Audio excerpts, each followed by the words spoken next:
한국경제TV 생생한 실전 투자 정보 와우퀴.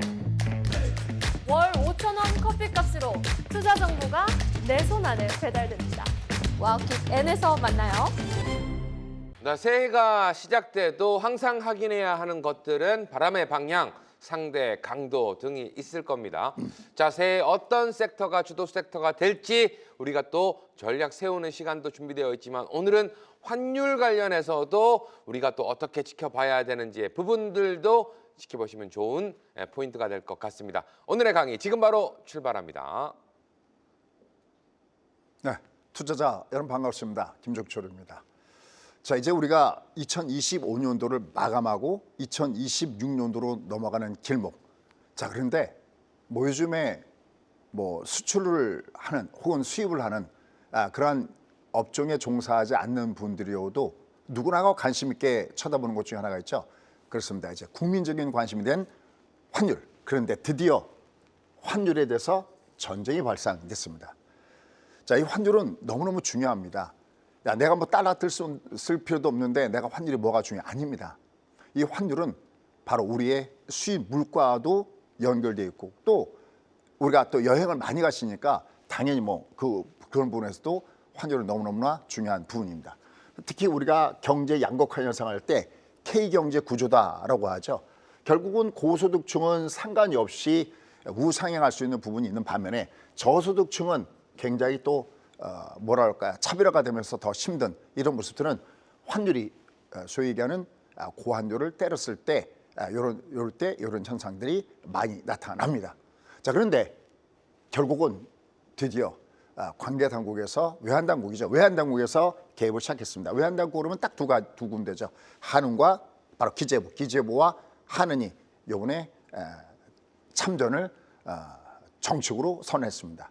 참 재밌는 게 지난번에 각각의 수장, 한은 총재와 기재부 장관이 등장했을 때는 한마디로 별볼이 없었죠. 근데 이번에 거기보다는 직급은 좀 낮지만 굉장히 효과가 있었습니다. 왜 그럴까요?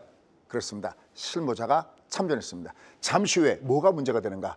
그리고 제가 최근에 가장 환율 전쟁과 관련해서 가장 많이 질문받는 게 있습니다. 과연 어떤 질문을 받을까요? 여러분 과연 누가 이긴다고 생각을 하십니까? 이 부분을 따져보도록 하겠고요.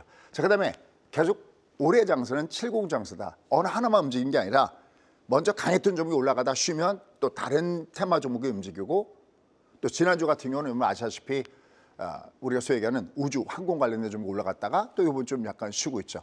그러다가 좀 약간 주춤했던 반도체 종목 군단들이 소정을 이끌고 굉장히 강하게 튀어 올라가고 있습니다. 근데 반도체는 항상 이렇게 테마주를 적을 때 맨 뒤에 꼬라비라도 항상 제가 넣어놓죠. 왜냐하면 AI 경제가 됐을 때 반도체는 약방의 감초처럼 어차피 쓰일 수밖에 없다라는 말씀을 드리고 있습니다. 반도체, 그다음에 로봇, 참 진짜 대단한 로봇주의 행진입니다. 로봇주는 로봇주 내에서 뱅글뱅글 돌아가죠. 먼저 강했던 종목이 조정을 받으면 다시 또 약간 쉬었던 종목군들이 순환매를 보면서 움직이고 있는데 어떤 부분을 주고 있는지 또 로봇과 이웃사치 나올 수 있습니다. 자율주행 관련된 종목군들도 최근에 보면 지난주 굉장히 강하게 움직이고 있고요.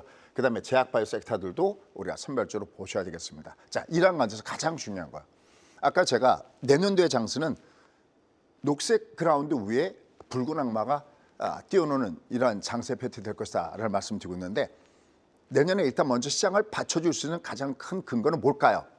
놓치겠습니다. 트럼프의 리플레이션. 다시 말해서 소위 얘기하는 버블 경제를 일으킬 가능성이 굉장히 높다라는 말씀드리고 있습니다. 왜냐하면 경기도 좋은데 여기다 금리도 한 번이 아니라 두 번 정도 금리를 내릴 수 없다라는 얘기도 계속해서 나오고 있습니다. 결국은 버블 장세가 나올 수밖에 없는 부분들이 있는데 2026년도 결국은 조정시마다 긴 이후 국내 시장은 어떻게 보면 조정을 받으려고 하다가도 미국 시장 때문에 뛰어올라가는 이런 패턴을 볼 줄 가능성은 굉장히 높습니다. 다만 내년에는 변곡점이 11월 이전에 있기 때문에 그 부분을 계속 체크하시면서 보시면 좋을 것 같습니다. 자, 그러면 팩트체크부터 들어가도록 하겠습니다. 자, 팩트체크 가시죠. 자, 일단 먼저 첫 번째 지난주 주시장의 흐름의 모습을 한번 보시죠. 상대 강도가 코스피 쪽이 코스닥보다는 좀 더 강했습니다. 그런데 말이죠. 코스닥도 사실은 아마 코스닥 종목을 많이 갖고 있는 분들은 섭섭할 수도 있었겠지만 제가 살 땐 놀랍습니다. 아마 주식 경험이 오래되신 분들은요. 연말이 뭡니까? 이미 그 이전에 대주주 요건과 관련돼서 소위 배당 부시세에 있을 때 주주 명부에 빠지기 위해서 이미 그 이전부터 코삭은 급락했던 경우가 굉장히 많았었습니다. 그런데 얘는 이 정도면 잘 버티고 있는 겁니다. 사실은. 물론 코스피 대비는 약세 현상을 보이고 있지만 그래도 과거에 대주주 소위 명단 고분 관련해서 세금 문제와 관련해서 그토록 하락폭이 심했던 것에 비해서는 나름 견조한 모습을 보여주고 있다라고 얘기할 수 있겠습니다. 이러한 것에 역시 최근에 보면 코스피가 더 강한 이유는 다른 말로 표현한다면 주말만 해도 지수가 올라갔죠. 근데 상승한 종목군과 하락한 종목을 비교해 보면 상승한 종목보다 하락한 종목이 더 많습니다. 그러니까 결국 지금은 몇 개의 종목만 압축해서 가는 거죠. 특히 최근에 매수의 플레이를 들어오면 삼성전자와 SK하이닉스를 재놓으면 거의 전멸 상태에 놓여졌습니다. 그러니까 사실 어떻게 보면 지금 지수가 좋아서 투자자분들 괜찮으시죠라고 묻기에도 참 불편합니다. 왜냐하면 그런 초대형성 종목군들은 일반들은 갖고 있을 수도 그렇게 많지 않죠. 주로 개별주 중심으로 갖고 있는데 지수는 별로 안 빠진 것처럼 보여도 종목군단들은 밑으로 하락의 길을 걷는 종목군들이 꽤 많았다는 거죠. 그나마 그래도 주말에 소부장을 중심으로 한 종목이 좀 올라오는 이런 모습들을 보여줬는데 과연 이런 분들은 어떻게 되는지 체크해 봐야 되겠습니다. 자, 그러면서 항상 제가 매번 이 그림을 그릴 때마다 안 빼놓고 체크하는 게 있습니다. 뭘까요? 이게 딱 들어야 될 텐데 내년에 우리가 버블이 터질까 봐 걱정되는 것보다 버블에 올라타지 못할까 봐 걱정된다라는 멘트를 참 올해 내내 얘기하고 있습니다. 8월, 9월, 10월 계속 그런 말씀 드리면서 주가가 결국 여기까지 왔거든요. 항상 제가 그린 그림 있죠. 요 그림을 절대 잊지 마시기 바라겠습니다. 왜 여기가 매우 중요하냐는 것은 거듭 얘기지만 8월 달 주가가 참 공부하기 좋은 구간입니다. 8월 달에 PR, PBR 해프닝이 있었죠. 하지만 저희가 수강생들하고 같이 했던 거 뭐냐면 오히려 그런 해프닝으로 인해서 주가는 더 갈 수 있다라는 요란 표현을 했어요. 왜 그럴까요? 그렇습니다. 바로 주가가 조정받을 때 두 가지가 있어요. 가격으로 확 빠진 조정이 있고 역부로 아니면 옆으로 기는 기간 조정이었었거든요. 옆으로 기는 기간 조정이었을 때 그 긴 만큼 주가는 더 많이 갑니다. 이것을 뭐라고 그러죠? 그렇죠. 원차트 법칙이다라고 얘기합니다. 매집이 길면 길수록 주가는 많이 가죠. 우리가 진바닥 얘기할 때 5일선 쌍바닥을 진바닥이라고 얘기하지 않습니다. 최소한 21평선이 쌍바닥 정도 돼야 진바닥이라고 하죠. 첫 번째 바닥과 두 번째 바닥에 매집 기간이 길면 더 많이 가죠. 당연히 60선 쌍바닥은 더 많이 가서 4대 급등주도 바로 거기에 있다라는 겁니다.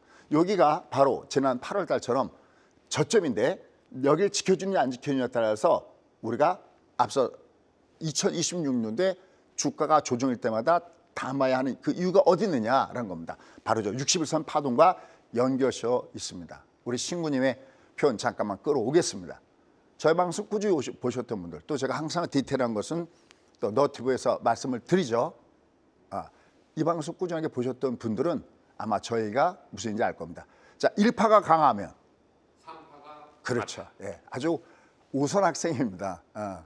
정말 잘합니다. 1파가 강하면 3파가 있다라는 거잖아요. 그 3파가 61선 파동이 우리 앞에 놓여졌다. 저 먹잇감은 절대 우리가 놓쳐서는 안 된다라는 겁니다. 자, 그러면 저렇게 코스피가 좀 강하고 코스닥이 좀 상대적으로 어쨌든 약했는데 원인이 어딜까요? 그렇습니다. 일단 수급입니다. 보시죠. 자, 외국인들의 매매 동향을 딱 보시면 지난주 일주일 동안의 주가 흐름을 보면 코스피는 줄곧 내내 매수 쪽에 있었죠. 하지만 코스닥은 주말 매수해서 코스닥도 올라갔지만 그 앞에 뭐였죠? 순 매도 플레이만 나왔었습니다. 자, 근데 우리가 여기서 아까 제가 환율 얘기를 했는데 외국인들의 매매 플레이를 보면 어떨 때 보면 자, 이들은 참 먼저 가고 있구나 라는 생각을 해봐요. 무슨 얘기냐면 외국인들 매매 그러면 항상 우리가 직선으로 연결할 수 있는 것이 있죠. 바로 환율의 문제입니다. 환율 한번 보시죠. 환율이 위에서부터 폭포수처럼 하락했습니다. 1480원대에 들어간 이후에 훅 빠지면서 이게 장중에 1420원대까지 내려갔거든요. 지금은 1440원대. 대략 한 위에서 한 40원 정도 밑으로 급락했습니다.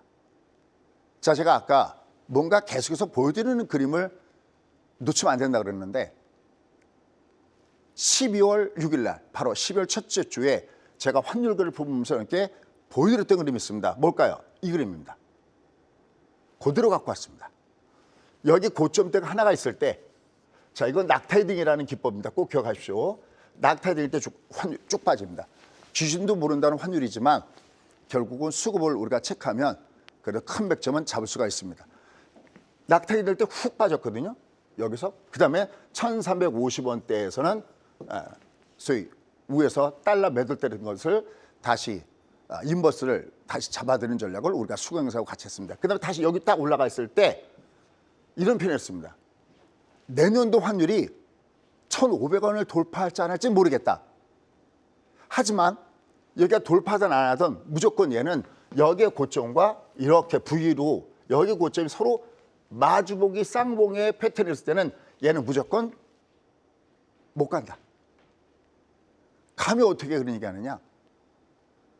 여러분들 우리가 이렇게 V홈의 패턴 그리고 여기가 두 개 쌍봉이 있었을 때 얘는 한 번에 못 간다. 그래서 오히려 환율이 여기서 그냥 못 가고 옆으로 기던지 내려가면 결국 국내 시장은 여전히 긍정적일 것이다 했던 것이 바로 12월 6일 날 말씀드렸던 겁니다. 그 이유도 여기다 쭉 말씀드렸죠. 이따 일본이 금리를 인상할 수 없다. 왜냐하면 일본의 엔화와 같이 움직였던 부분이 있었기 때문에. 그다음에 미국의 양적 긴축 중단 가능성이 있다. 결국은 달러를 그동안에 계속해서 빼나갔는데 그럴 가능성은 작아진다라는 얘기였고, 또 모건 스탠저스는 한국 원화가 최악의 상황은 끝났다라든지 기타 등등 이런 얘기를 이렇게 말씀드리면서 마주보기 쌍봉의 가격이 많이 조인다는 말씀이었죠. 그 이후에 얘가 이렇게 확 밑으로 빠졌습니다. 자, 그럼 여기서부터 한번 현재까지 나와 있는 모든 통계를 통틀어서 환율에 대해서 궁금할 텐데 선생님 어떻게 보시나요? 자, 저희는 일단 여기서 달러를 매도를 했죠. 달러 매도 대신에 소위 인버스를 여기서 공략을 했습니다. 휙휙 밑으로 빠졌죠. 왜? 마주보기 쌍봉이니까. 자, 뭐 가장 여러분 궁금한 게 생각하는 것부터 먼저 얘기하겠습니다. 얘를 내려갈 때 환율은 어디서 받칠까요? 이대로 환율 전쟁이 끝났을까요? 그렇지 않습니다. 이제 다음 주에 월요일부터 장이 열리면 여전히 치열한 공방전이 펼쳐질 가능성이 굉장히 높습니다. 제가 보는 견지에서 환율 밑으로 갔을 때 어디를 주목해야 되느냐? 얘가 그러면 예전에 우리가 소위 얘기하는 지금의 환율이 아니라 뉴 노멀일 수도 있다고 하는 지금 말고 환율이 과거처럼 돌아갈 수 있냐? 환율이 과거처럼 돌아간다는 건 뭐냐면 우리나라 환율의 평균 이 환율 지수는 1,250원대입니다. 그러니까 소위 얘기하는 1,250원대 들어갈 수 있느냐 했을 때는 이거는 뭐 환율은 누가 뭐 장담할 수 없지만 환율이 정상화가 되겠느냐 안정되겠냐 할 때 그게 과거의 어떤 기준을 얘기한다면 그건 no. 다만 얘는 위에서 한번 이렇게 확 빠졌을 때 각도가 굉장히 가파르죠. 이어졌던 각도가 굉장히 가파랐으면 얘는 또 올라가도 계속 위에서 매도가 나올 가능성이 없습니다. 왜? 이번에 정부에서 칼을 빼들었습니다. 그 얘기 뒤에 한 장으로 제가 정리해놨으니까 정부가 칼을 빼들었다? 뭘로 그렇게 하느냐? 뒤에 가서 한번 말씀드렸습니다. 하지만 얘가 밑으로 확 내려갔을 때 얘는 죄송한 얘기인데 우리의 바람대로 그렇게 팍팍팍 내려갈 가능성은 작다라고 얘기할 수 있습니다. 그럼 어디를 주요 몇 점으로 가느냐? 마침 전일 얘가 1,420원대, 1,429원까지인가 빠졌다가 휙 다시 올려놨는데 그렇습니다. 1,420원 내외를 굉장히 주목해서 봐야 됩니다. 그 이유 왜 그러냐고요? 자, 제가 그것도 역시 한 장의 그림으로 준비를 해왔습니다. 여기 지금 없나요? 여기 지금 없네요. 제가 이건 없는 거는 제가 나중에 너튜브를 통해서 말씀을 드리도록 하겠습니다. 여러분이 지금 보시면서 혹시 앉은 자리에서 그래프가 가능하다면 환율의 월봉을 펴보시기 바라겠습니다. 얘가 환율의 월봉을 딱 펴버리면 지금 밑에서부터 이 120이 빙그르 돌아가고 있죠. 요 120이 요게 빙그르 이게 돌아가고 있습니다. 요게 월봉의 6개월선이거든요. 이미 사실 환율은요. 냉정하게 얘기한다면 상승 추세되어 있습니다. 그럼 얘가 많이 올라갔다가 과다 이격으로 해서 얘가 두들겨 맞아도 여기 6개월선에 타치가 되면 여기는 안 빠지고 설령 순간적으로 내려가더라도 빨리 그 위로 복원하는 현상이 있습니다. 그러니까 그게 지나가는 라인이 지금 어떻게 되냐? 1420원대 라인에 있어요. 그러니까 얘가 여기 만약에 1420원을 깨서 밑으로 내려가더라도 어떤 가격의 마디존은 또 마침 1,400원이죠. 이게 올라갈 때 1,500원이 마디존이면 얘 밑에 갈 때 1,400원 있지 않습니까? 그 내가 딱 지나갈 라인이 1,420원대 있기 때문에 얘는 1,420원대를 중심으로 엄청나게 밑에서는 다시 저점에서 들어오면서 심교류가 할 가능성이 굉장히 높다. 그 부분은 월봉을 참조해달라라는 겁니다. 자, 그러면 이제 여기서부터 본격적인 전투가 벌어졌는데 어떤 전투가 어떻게 벌어졌는지 제가 한 장으로 요약했으니까 한번 신속하게 가보도록 하겠습니다. 일단 첫 번째, 자, 환율 전쟁이 드디어 시작됐다라고 할 수 있습니다. 자, 그런데 어떤 얘기가 나냐면 외환당국이 아까 했지만 외환당국은 두 군데 얘기한다고 그랬죠. 한은과 기재부입니다. 외환당국이 드디어 개입을 시작했어요. 근데 우리가 구두 개입이다라는 표현했잖아요. 일단 첫 번째 요거부터 가도록 하겠습니다. 저는 절대 구두 개입으로 이게 됐다고 생각하지 않습니다. 여러분들 구두 개입으로 환율이 하루에 30원 이상 빠진다? 환율이 처음에 여러분들 그래프를 보시면요. 환율이 확 빠졌다가 다시 밑에서부터 향후 달러가 강할 거라고 생각하는 사람은 다시 매수가 들어왔어요. 그래서 뚝 빠졌다가 다시 올라가는데 또 다시 위에서 더 두들겨 맞는 모습이 났습니다. 이거는 실질 물량들이 나온 것이지 이게 단순한 구두 개입으로 저렇게 내려가지 않는다라는 사실입니다. 다만 현재까지 확인된 사항을 보면 물론 좀 더 이 내용이 어떻게 되느냐는 것은 며칠이 지나가 봐야지 알겠지만 최소한 국민연금을 중심으로 해서 혹은 기업의 자금, 달러 자금을 중심으로 해서 혹은 결국 우리가 보유하고 있는 달러 중심으로 해서 반드시 그것은 실질적인 개입이 있었다. 다만 그 녀석 어떤 가능성이지만 국민연금의 가능성이 가장 높게 제시가 되고 있다. 아까 서두 얘기했던 대로 두 수장이 발표할 때는 꿈쩍도 않던 환율이 여기 보면 급이 국장급입니다. 물론 높으신 분들이죠. 근데 이걸 단순하게 국장급이다 이렇게 생각하지 마시고요. 이분들은 소위 위에 있는 가장 높은 수장 말고 실제 실무를 책임지는 양쪽의 실무진들이 적극적으로 나서기 시작했다라는 겁니다. 두 가지 메시지를 던졌습니다. 일단 첫 번째, 원화의 과도한 약세는 바람직하지 않다. 와, 이 멘트도 사실 놀라운 멘트입니다. 우리가 보통 외환 관련된 저런 얘기를 하면 자, 요 밑에 제가 밑으로 뺀 걸 끄집어 볼게요. 지금 제가 가장 많이 질문받는 것 중에 하나가 수익 우리 이러다가 혹시 환율 조작국에 묶이는 거 아닙니까? 여러분 어떻게 생각하세요? 환율 조작국에 묶일까요? 안 묶일까요? 이렇게 강한 멘트를 쏴?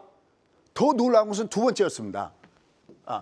조만간 정부의 강력한 의지와 정책 실행의 능력을 곧 확인하게 될 거다. 야, 너희들 좀 있다. 내가 좀 아직 칼은 안 뽑고 있는데 내가 조만간 여기 뽑으면 너희는 다 죽어. 라는 표현을 여기다 했습니다. 와, 굉장히 센 발언이 쏟아져 나왔습니다. 그리고 애당초 기재부에서는 국민연금을 터치했고 한은의 총재께서는 서학개미 탓을 했는데 조치도 저기에 관련된 조치가 났습니다. 국민연금을 알고 환했지. 그다음에 소위 얘기하는 통화 수합. 그래서 국민연금이 달러가 필요할 때 어디서 갖고 와요? 그렇습니다. 바로 국내에서 조달하고 외환시장을 건들지 않는다라는 저런 부분들. 그래서 지금 가장 가능성이 높게 나온 것은 저건 단순 구두 개입이 아니라 이것도 결국은 메시지였잖아요. 말로 한 게 아니라 메시지, 문자를 보낸 부분들이고 기자들한테 문자를 보냈다라는 얘기가 나와 있고요. 특히 여기서 굉장히 중요한 것은 뭐냐면 국민연금의 환해치가 그것에 연관된 물량들이 달러가 쏟아나오지 않는 얘기가 가장 신뢰성 있게 현재까지 나오는 부분들이고, 그다음에 서학개미는 뭐를 깎아준다? 세금을 깎아준다. 5천만 원 한도 내에서 혜택을 주겠다. 그것도 빨리 와라. 1분 경우면 100%, 그 다음에 80%, 그 다음에 50%. 빨리빨리 와라. 이건 두 가지 문제가 있겠죠. 한 가지는 그만큼 급하다는 얘기가 되겠고, 두 번째, 왜 뒤로 갔을 때 하반기 저렇게 덜 깎아주냐는 것은 내년에 무엇이 있는가를 생각해보면 혹시 그쪽인가라는 합리적인 부분도 생각하게 되죠. Anyway, 근데 우리가 생각할 것이 있습니다. 세금을 깎아준다. 물론 이미 이익이 크게 난 사람들은 그래? 그럼 내가 세금 감면 혜택도 받아볼까라는 생각을 해볼 겁니다. 다만 이게 1년짜리야? 그럼 1년이 지난다면 어떻게 되지? 라는 문제. 또 하나, 이미 서학개미는 사실은 세금을 생각하면 서학개미로 못 갔죠. 세금을 내서라도 결국은 미증시를 하겠다라는 이분이기 때문에 이게 얼마만큼 효과가 있을 것이냐라는 것은 우리가 생각해 볼 문제입니다. 하지만 아까 제가 칼을 빼들었다고 그랬죠. 지금 가장 예민한 정부에서 세금제를 타치했어요. 이건 그러면 정부에서도 이젠 물러설 길이 없다라는 거죠. 우리가 보통 그럴 때 배수진을 쳤다고 그러잖아요.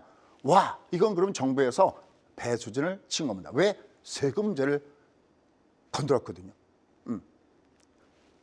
서학개미가 결국은 다시 돌아가게 하는 방법은 이거는 어떻게 보면 한시적인 효과일 가능성이 높겠지만 이게 요 제출 갖고 이게 대단한 조치가 나왔을까? 저는 그렇게 생각하지 않습니다. 서학개미가 갔던 그거를 다시 동학개미를 만들면 애당초 서학개미는 서학개미가 아니었습니다.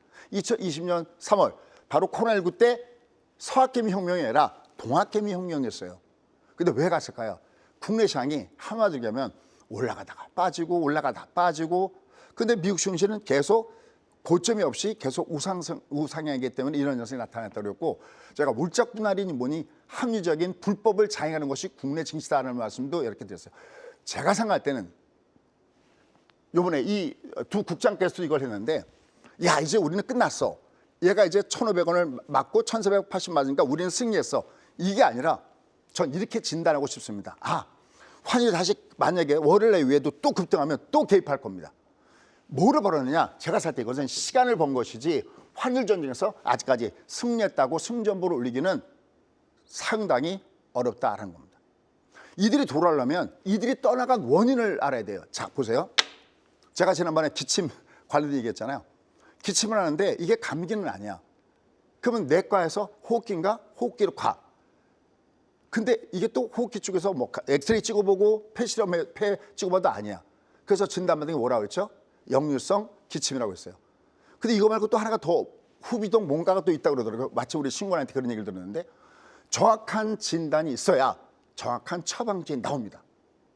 자, 무슨 말씀을 드리고 싶냐면 만약에 우리나라에선 세금을 받고 만약에 서학개미들은 세금이 없다면 아, 이들이 세금을 피해서 서학개미가 됐구나. 그러니까 세금으로 이것을 달래야지 하는 것은 올바른 처방전입니다. 하지만 서학개미는 세금과 상관없이 내가 수익금에 250만 원 재놓고 22% 세금을 내더라도 그걸로 갔거든요. 그럼 이걸로 세금 문제를 그것도 5천만 원 한도 내에서 그것도 100%, 80%, 50% 줄였을 때 이게 얼마만큼 물론 효과는 있을 거라고 보고 있지만 얼마만큼 효과가 있을 것이냐는 것은 퀘스천인 거죠. 왜 떠나갔는가를 생각해 줘야 된다라는 문제입니다. 그러려면 다시 국내 시장의 이 토양을 뭔가가 건전화시킬 수 있는 그런 조치들을 이렇게 안정적일 때 후속 조치들이 반드시 나와야 되지 않겠나라는 생각을 해보고 있습니다. 왜냐하면 현재 이 한쪽의 전문가들 얘기를 들어보면 교수님이나 들어보면 워낙 오랫동안 미금리와 우리나라의 금리가 차이가 있다. 이것에 대한 현상이다. 그다음에 우리나라의 돈 풀기가 M2 증가율이 미국에 비해서 너무나 높다. 특히 거기에 좀 더 당긴 것은 코로나19는 물론이고요. 강원도의 레고랜드 사태 아실 겁니다. 그다음에 둔촌 주공사태 이 부동산 낀 이 현상도 알고 계실 겁니다. 엔화의 약세 현상과 동조되는 현상도 보셨을 겁니다.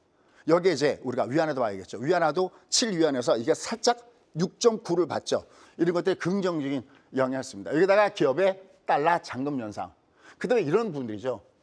우리가 내년에 적자 재정. 이렇게 어른들도 내년에 적자 재정을 하고 돈을 푼다. 물론 제가 몇 번 얘기합니다. 이미 그것은 현 정부에서만 적자 재정을 짠 게 아니라라는 얘기를 했어요. 이미 이 앞에 과거에 7, 8년 정도 우리 계속 적자 재정.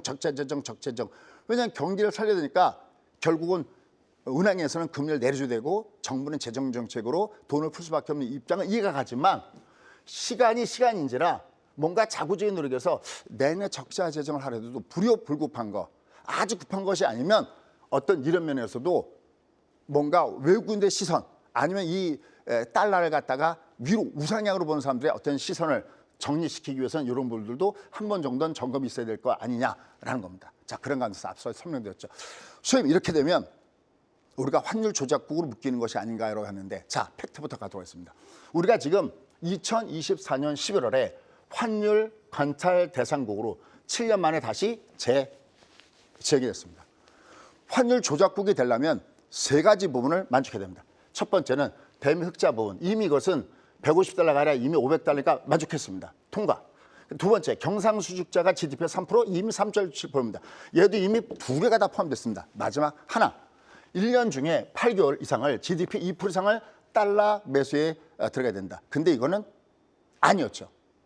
하나 더. 우리가 지금 하고자 하는 것이 환율을 떨어뜨려서, 그러니까 만약에 환율을 끌어올려서 다시 말해서 우리나라 돈가스를 떨어뜨려서 우리가 수출을 만약에 했다면 이건 환율 조작국으로 갈 가능성이 굉장히 높겠죠. 하지만 지금은 거꾸로 돼 있죠. 환율을 떨어뜨려서 수출을 잘라고 하는 건 아니잖아요. 또 하나는 뭐냐면 미국이 원하는 게 약달러 현상으로 해서 자기들도 수출을 잘하고 싶다는 거잖아요.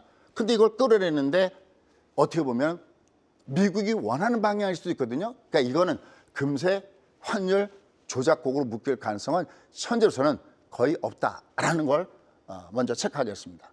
다만 아까 얘기했죠. 이제 월요일부터도 치열한 싸움이 발생될 것이다 라고 했어요. 왜? 이게 지금 언제 터진 거죠? 12월 24일 날 바로 크리스마스 이브 때 터졌어요. 크리스마스 이브 때 뭐 하죠? 메이저들, 등치들은 전부 다 휴가 가거나 심지어 외국으로 나간 사람들도 있었을 거라는 거죠. 그러니까 거래량이 어땠을까요? 작았겠죠. 그러니까 관계당국에서 여러 가지 조치 때문에 달러를 풀었다 할 때 그 효과가 배가 돼서 나타났을 겁니다. 그러니까 여기 보지만 크리스마스 이브 휴가중에 나타났기 때문에 이것은 작은 물량으로 나타날 수 있기 때문에 실제로는 이제 다음 주 초 1월 달 여기에 치고받고의 이 부분을 봐야 드디어 거국끼리, 등치가 큰 거국끼리 붙어봐야 이걸 안다는 거죠. 다만 현재 상태에서 아까 얘기했죠. 이미 정부는 칼을 뽑아 들었습니다. 2판, 4판, 공사판으로 이제 나섰습니다. 어떻게 될까요? 반드시 올라가면 또 위에서부터 찍어내리는 현상은 반응이 나타날 겁니다. 왜냐하면 얘가 한 번은 돌파할 수 없거든요. 그러니까 얘가 1480원 이상에서 얘가 둘 맞았기 때문에 얘는 또다시 위로 올라가면 반드시 관계당국은, 외환당국은 적극적으로 나설 가능성은 100% 높습니다. 문제가 있습니다. 이게 여러 가지 문제들이 있는데 이거 뭐 여러분들은 어떻게 생각할지 모르겠는데 양론되어 있습니다. 그게 뭐냐면 첫째는 국민연금, 이건 국민들의 노후를 대비하기 위해서 놔둔 건데 이렇게 마음대로 갖다 써도 돼라고 보는 측면이 있고요. 여러분 어디에 속하시는지 모르겠습니다만 두 번째, 아이고 이거 나라가 위기니까 갖다 써야지라고 내다보는 측도 있습니다. 현재는 양쪽이 공존하기 때문에 뭐 경적을 따질 수는 없습니다. 다만 국민연금이 단순하게 야 이거 지금 환율을 막아야 돼 해서 두라느냐라는 겁니다. 아까 제가 얘가 내려오더라도 1420원 내외가 여기가 일반적으로 여기 오면 얘는 여기서는 다시 밑에선 반격이 나타날 거라고 말씀드렸죠. 최악의 경우도 1,400원대 라인은 얘가 쉽게 내려가기 어렵다고 했죠. 그게 뭘까요? 소위 국민연금의 운영 법칙에 레인지가 있습니다. 그러니까 환율이 올라갔을 때 어느 정도 올라가서 어디를 벗어나면 여기는 달러를 때리게 돼 있고 어느 정도 내려가면 다시 달러를 사게 돼 있는데 그 때릴 수도 있는 어떤 강요가 아니라 때릴 수도 있는 부분이 있어서 때렸다라고 보는 부분들이 1,480원대 위에서는 그런 현상들이 나타났다라는 거죠. 그러니까 외부의 압력만에 의해서 국민연금에 어떤 개입이 있었다라고 보지는 않는다라는 측면이 하나 첫 번째로 체크 포인트고요. 대신 얘가 밑으로 내갔을 때 저 1,400원대 아래로 밀어낼까 할 때는 이건 거꾸로 이게 레인지를 벗어나면 때리듯이 레인지를 벗어나면 사야 되거든요. 1,400원대 아래는 현재 상황에서는 쉽게 내려갈 수 없을 것이다. 그럼 결국 어떻게 된다니까요. 그래서 당분간은 얘는 박스권 가드 위에 일반적으로는 위에가 상당히 1,480원에 막혀 있죠. 하단은 1,420원 라인에서 계속 치고받고의 공방전인 전투가 말 그대로 이 엄청난 전투가 다음 주부터 발생된다. 왜? 그들이 돌아오게 되면 특히 1월 달에 그런 전투가 더욱더 크게 발생될 가능성이 굉장히 높다는 것을 염두에 두시고 여러분들은 매매 전략을 구사하시는 것이 필요하다라는 것을 여러분이 체크하시면서 가시면 좋을 것 같습니다. 결국 항상 제가 여러분께 말씀드리지만 이런 부분 때문에 왔다 갔다 할 때 그럼 지수는 어떤 영향을 받을 것이냐라는 거거든요.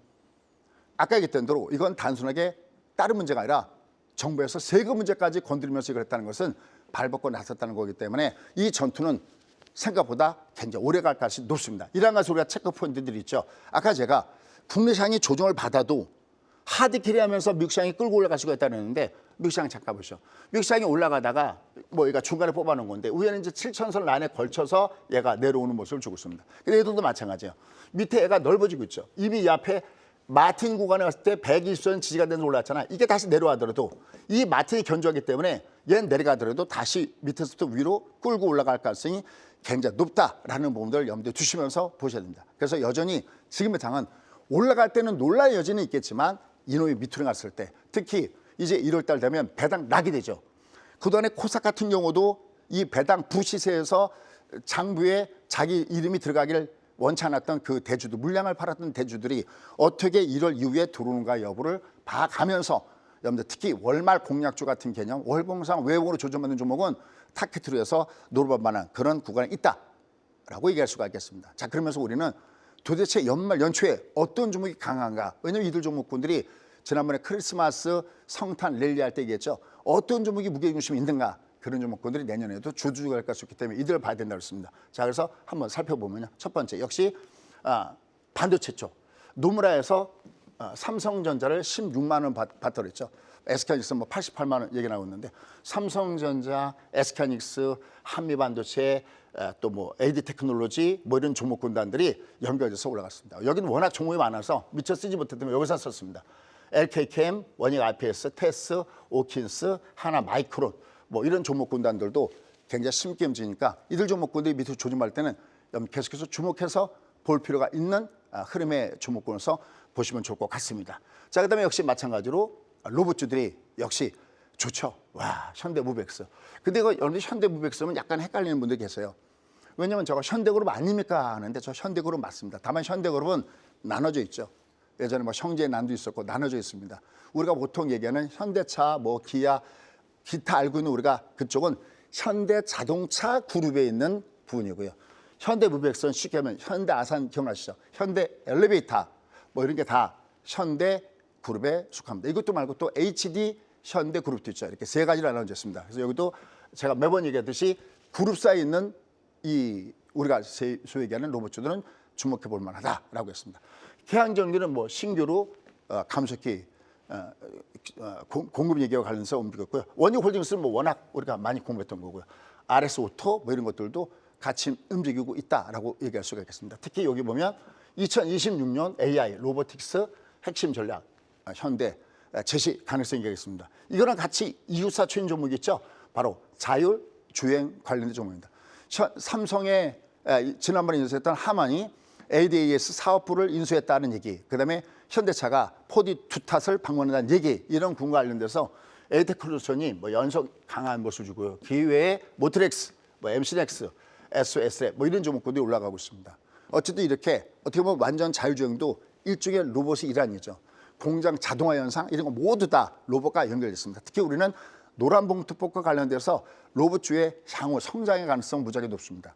상반기에 하나오션, 하반기에 로봇을 중심으로 한 로봇이 원픽이라는 것은 하루 이틀을 보고 얘기하는 게 아니라 10년을 보고 얘기하는 거니까 계속 주목해서 보시면 좋을 것 같습니다. 그 외에 여기 보시면 제약바이오 종목군들도 꾸준하게 올라가는 뭐 지난번에도 나갔던 겁니다. 오름 테라피틱, 뭐 AB 바이오, 사이토젠, 만트로젠 뭐 이런 종목군들이 하단에서 여전히 꾸준하게 위로 올라가는 이런 모습들을 보이고 있습니다. 자, 그러면 우리가 다음 주에 이제 올해 얼마 안 남았는데 어떤 내용들이 시장에 영향을 끼칠 것인가 한 장으로 또 정리해봤습니다. 여기 쭉 놓여져 있는데요. 역시 미국의 FOMC 의사락 공개 이 부분을 우리가 좀 봐야 된다라고 할 수 있겠고요. 그다음에 역시 올해는 별로 그게 없어서 내년 초것도 같이 끌고 왔습니다. 여기 세스 아까 얘기했던 세스 2026 요거 나와 있고요. 그다음에 특히 여기 고용 도양이 다음 주 말고 그거 다음 주 1월 초에 나오니까 이런 것들도 같이 체크하면서 매매 전략을 구사해야 될 걸 보겠습니다. 자, 그러면 이제 결론 맺도록 하겠습니다. 결론. 자, 일단 대응 전략. 자, 지금 주가가 여기 와 있거든요. 그럼 얘가 현재는 얘가 5일선 아직까지는 따라가고 있는 모습인데 이게 만약에 올라가다가 이 5일선 아래 이렇게 바디컷을 보여주게 되면은 얘는 좀 더 조정을 받겠다라는 얘기가 되겠죠. 다만 배당 락은 고려해서 차트를 보셔야겠습니다. 근데 여기를 깨고 내려가더라도 저 밑에 라인이 거놨죠. 여기만 지켜주면 얘는 이상한 조정이 아니라 이렇게 얘기합니다. 매번 자연스러운 조정이다. 즉 자연스러운 조정이 뭐냐면 과다하게 올라가서 이격을 줄이고 다시 가겠다는 거니까 not bad, 나쁘지 않다라는 거예요. 그리고 얘는 올라가다 조정을 받아야 되는 게 아까 제가 60선 얘기했잖아요. 저 60선이 아직까지는 중방 패턴입니다. 20이 올라가다가 제꼈다가 날아가듯이 60도 가게 올라갔는데 아직 상방 패턴이 나오질 않았습니다. 한 장에 준비했습니다. 그것도 계속 이렇게 보여드리는 그림이죠. 한 번 갖고는 안 되거든요. 주가가 위로 움직일 때는 소위 3N이 필요하다. 5가 상방 나왔고요. 그 다음에 20 상방도 여기 이미 나왔고요. 그 다음에 마지막에 큰 돈은 어디서 들어오느냐? 60 상방에 여기서 들어오거든요. 이 주가들을 꼭 기억하시죠. 꺾어질 때도 마찬가지입니다. 근데 지금 시장을 보시면 보시죠. 여기 보시면 5 상방 이미 나왔죠. 나왔거든요. 그 다음에 20 상방 나왔죠. 아직 뭐가 안 났을까요? 그렇습니다. 요 60 상방이 안 났습니다. 요게 가격 조정이 아니라 기간 조정을 가기 위한 조건은 여기를 지켜주나 여부. 여기도 여기를 지켜줬기 때문에 20이 N자죠. 그래서 얘가 조정을 받아도 지금의 시장은 부정적인 측면에서 접근하지 마시고 이 장은 조정받고서도 다시 위로 올라가려고 하는구나 라고 보셔야 되겠고요. 그 내면에 뭐가 묻어 있느냐.